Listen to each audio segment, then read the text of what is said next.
Welcome to Let Me Fix This. Enjoy the video. In this video, I will show you how to create a ledger in Tally Prime. To begin, from the gateway of Tally, select Create, then choose Ledger from the Master Creation menu. Alternatively, you can press Alt+G, select Create Master, and then Ledger. This will open the Ledger Creation screen, ready for you to input your new account details.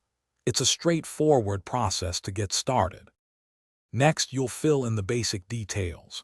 First, enter a unique name for your ledger, like Rent Expense or Customer A.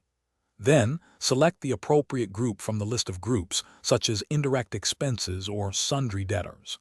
This classification is crucial for accurate financial reporting. If your ledger has a balance carried forward from a previous period, enter it in the Opening Balance field. Remember, Tally Prime has two predefined ledgers: Cash and Profit and Loss account.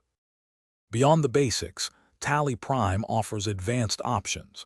For ledgers related to stock, ensure inventory values are affected is set to Yes. You can also input comprehensive mailing details, including address and contact information, which is vital for party ledgers.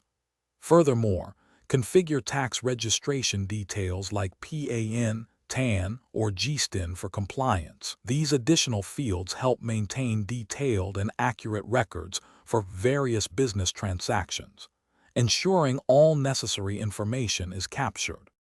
Once all details are entered, press Ctrl+A to accept and save your new ledger. To verify, navigate to the chart of accounts and select Ledger to view your newly created entry. If you need to make changes, go to Alter from the gateway of Tally, select Ledger, choose the ledger, and modify as needed. To delete, select the ledger in the Alteration screen and press Alt+D. This ensures your financial records remain accurate and up to date.